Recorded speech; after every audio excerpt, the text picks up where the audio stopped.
is up, guys? My name is Sebastian Cole and welcome back to my YouTube channel.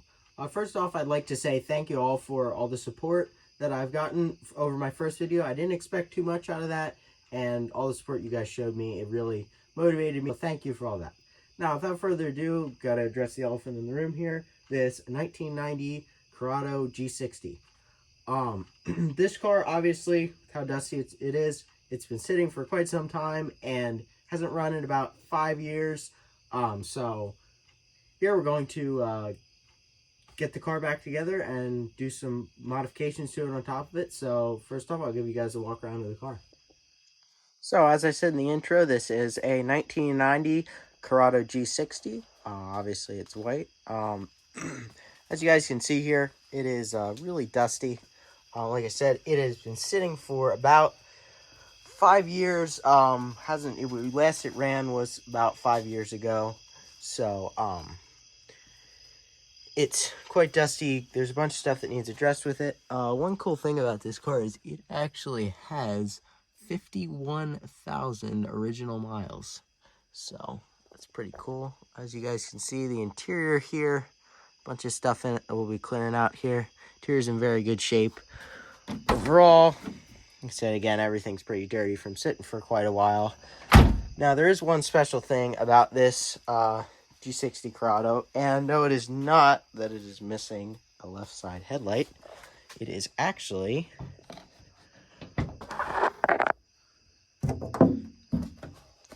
the fact that this car has a Mark IV AWP 1.8T in it. This car was swapped a bit ago. It's been built for quite a while. It hasn't really been used too much. Like I said, in the last 5 years, it was driven quite a bit, and then it just kind of has gotten neglected and just been pushed off to the side. So I decided that I was going to get this car back out and do a little revival on it, as it's been sitting for quite a while, and it's a neat car, and I'd like to do some stuff to it, make it run good. As of right now, it does not run. So we're going to get it running and do some other stuff like that to it.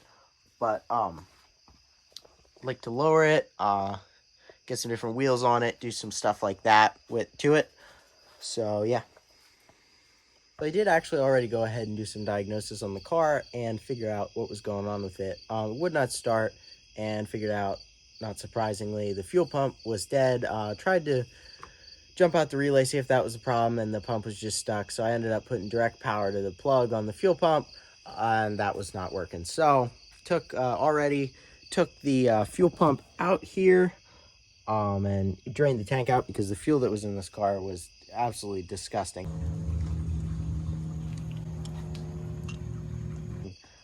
So I got that all out, and now I have a replacement pump for the car that I am going to be installing here soon. And then we will go from there and see if the car decides it wants to run. And then after that, if that doesn't do it, go from there. If not, still go from there in a different direction. Well, this is where we're at. I ended up having to take apart the new pump because the housing was different and it wasn't going to work for what I needed for the level sender. So taking that apart and swapping stuff over. So fingers crossed, it'll work out. All right, so it's the next day. Had to do some modification with the fuel pump, but got the fuel pump in. Fuel pump is installed into the car. It's a little information on swapping out Mark III Corrado fuel pump. The plastic ring right here, you gotta hit that, turn it out, take it off, and then pop the top out, take the lines off and stuff. And then down in the bottom, there's the actual pump part.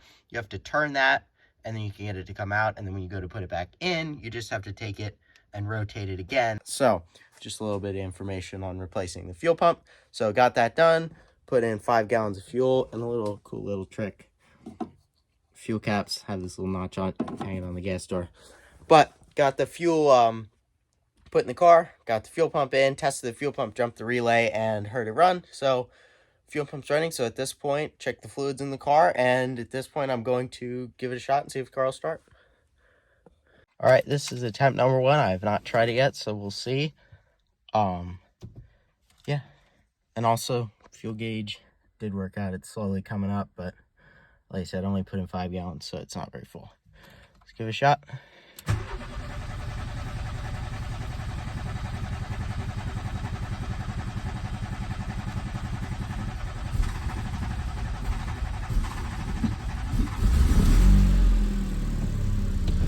we go. It lives.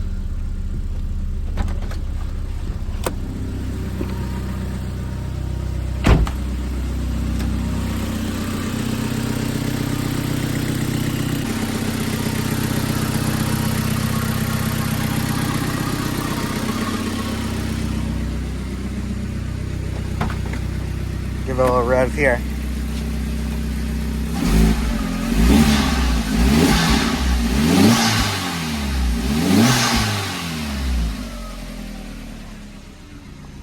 Sound pretty good.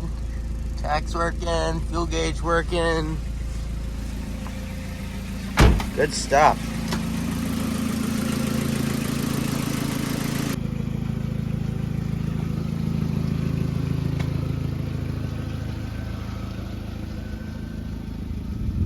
First test drive in the car. Actually feels really solid.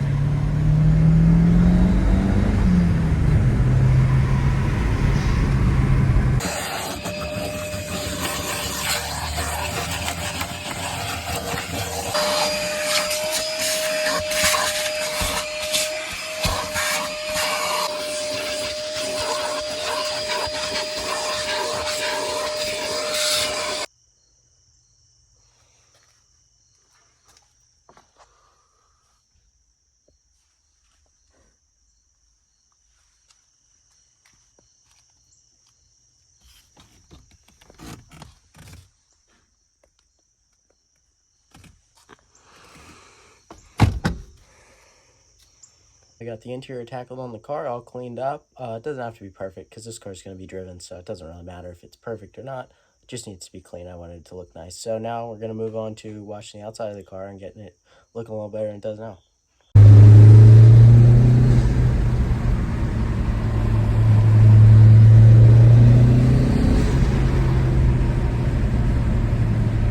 Made a lot of progress on the car. Got it running, driving, took it out and drove it a good bit, washed it up, got the interior and exterior cleaned up. It's looking pretty good. There are some issues that have to address here. Just little things that happened, or some of the stuff that's just been needed addressed since it was sitting, and just other things like that. So paint on the car cleaned up quite nice. As I said before, I'd like to get it lowered, get some different wheels on it. I'm gonna put in with coilovers. As far as the interior goes, turned out quite nice and clean. That's gonna stay the way that it is. Yeah, and just there's a bunch of little things that I'd like to do that are gonna make the car better overall, and then it'll just be driven and it'll be good.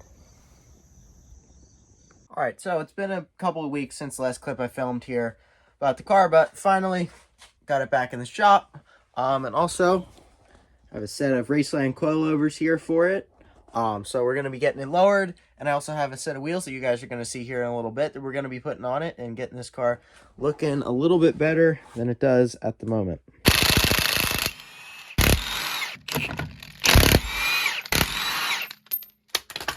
All right, so I got the car up off the ground. First thing here, you can see here on the tire production date is the 52nd week of 2006. So it's safe to say that these tires are a bit past their prime, including the cracks. Also, appears to have an aftermarket sway bar of some type on it. I don't know if you guys see that there. Maybe new speed. I'm not quite sure. The only reason why I say that is because if you guys can see up there, this car actually has some new speed springs on it already. Not that they're bad springs or anything wrong with them at this point, but we just want to go a little bit lower. And right now we're going to move the strut. You want to make sure you have your impact rated socket. Honestly, these Pittsburgh Pro colored socket set deep ones from Harbor Freight, I have not broken a single one of these, and I have 2 sets of them. It's been about a year or two since I've gotten these things, and they have been outstanding, so I would highly recommend. But you're going to take socket, 18 millimeter for the nut, 19 millimeter wrench, throw that on there, pull it off just like so, and then the second one, just bottom one, do the same. I'm not going to go too in depth on how to remove the suspension from Corrado Mark III, Mark II. This applies to all of them. There's a lot of videos and information out there already, so I'm going to get the rest of this bolts out and then move on. All right, got the 2 bolts out. Luckily, the last person who did this was nice enough to put some anti-seize on, so we got them both off easily, and I was expecting this to put up a little bit more of a fight, but luckily we got pretty lucky here. That came off super easy. All right, so next, after you got the bottom bolts out, I typically like to do the bottom first, so that way if you do have the strut fight you coming out of the spindle, you have a little bit more leverage and you can push a little bit more without the strut flopping all around. So next up, come up here, you're going to get 22mm socket, the impact if you got it, and then hold the bottom of it while you're taking it off so it can't spin.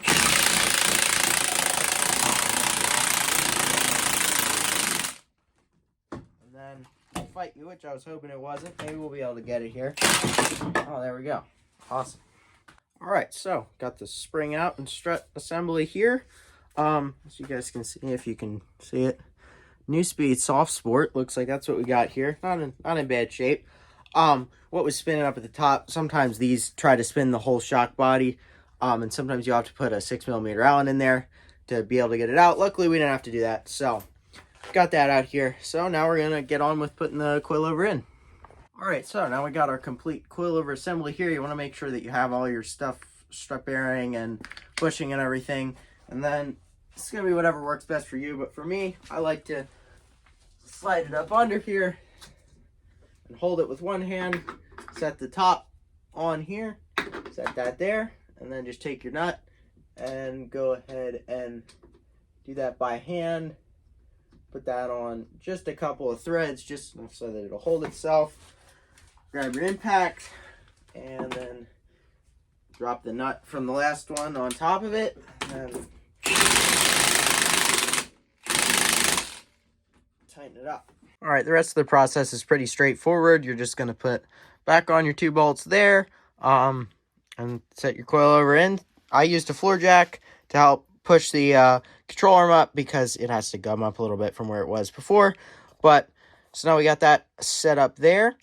I didn't mess with the settings on the coilover too much. These actually came off of a Corrado previously, so they're already set up somewhat to that. So when we let it all down, we're going to find out where exactly it was sitting, but it should be roundabout where we're going to want it to be.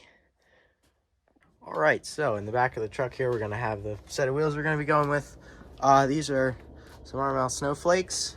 You guys should be able to see them here. Some nice rubber on them. These are actually the first ones. These are not reproduction ones. I know you see a lot of these.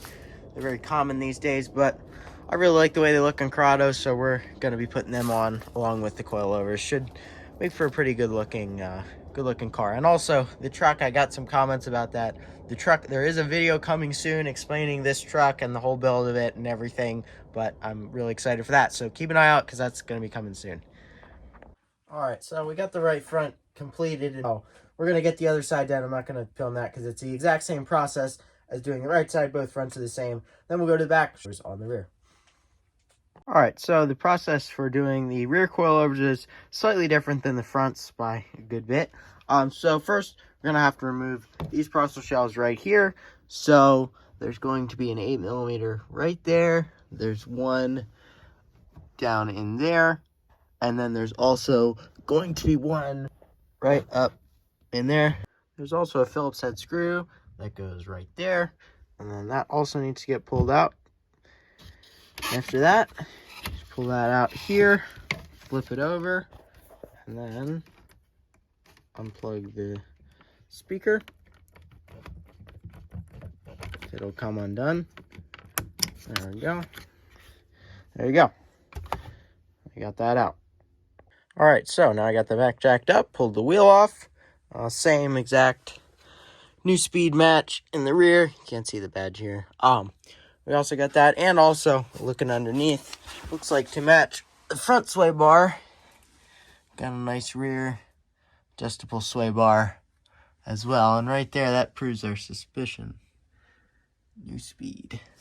So that's what we got here as far as the sway bar. So now, next up is going to be taking out this bolt right here. Unfortunately, impact didn't fit in here, so I'm gonna just have to go old-fashioned and use the ratchet.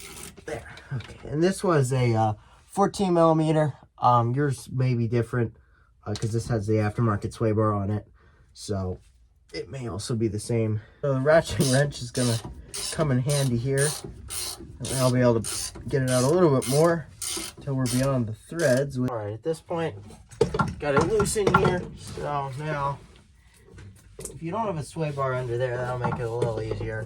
But basically, all right, just like that. Let's bring out here. There we go. You can see new speed. So yeah, now we're gonna go ahead and reinstall the coilers.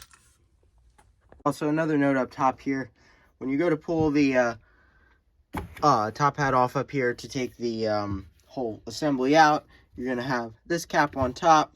Then you'll have this 17mm nut, followed by this cap facing like this, and then after that, you're gonna have this nut on top of here, and then you're gonna have this metal spacer here, and then the rubber bushing, which will sit down in there like so.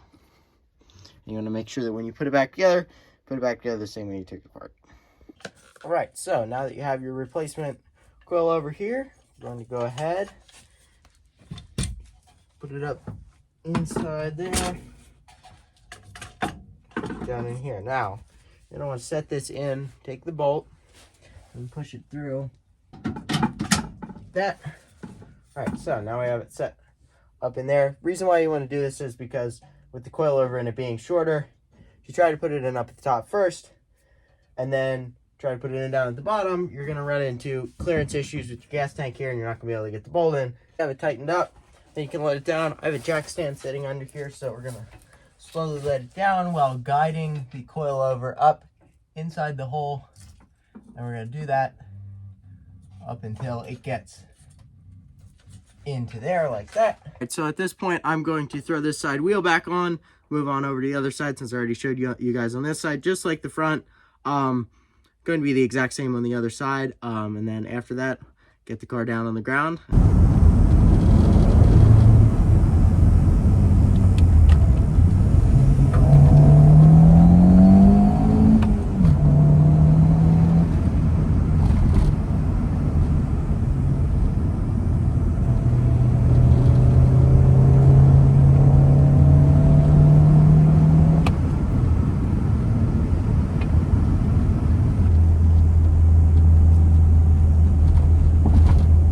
Really nice overall, especially even after the coilover. Still not too bumpy or anything like that.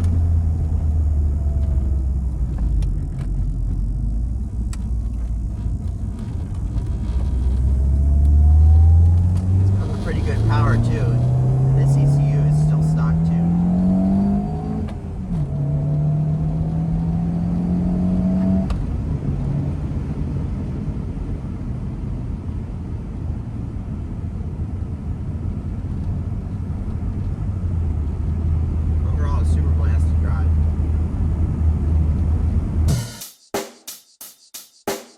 Check the mic and make sure it sound right, boys.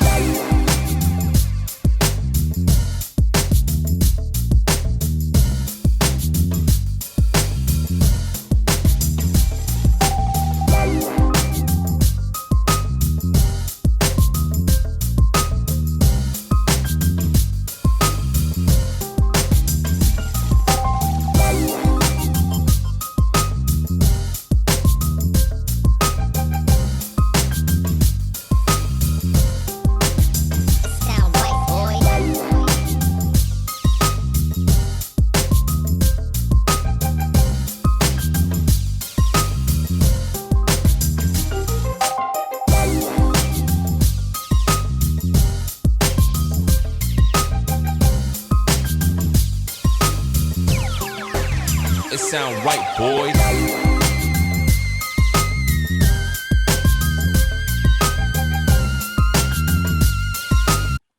Alright, so that's pretty much going to be a wrap on this video. Got the car running and driving. And on the road, still some stuff that needs addressed with it. Has an overheating problem related to the fan switch. Needs an alignment because of lowering it. And some other odds and ends, stuff like that. So, but it's very close to being done. I just wanted to get this video out to you guys so that, because it had been a while since I've put some up.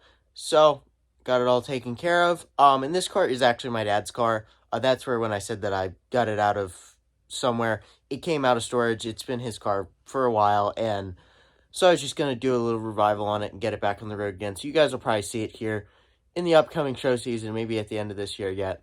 And it'll be around. But that's going to be a wrap on this video. Hope you guys enjoyed. And stay tuned for more. Peace.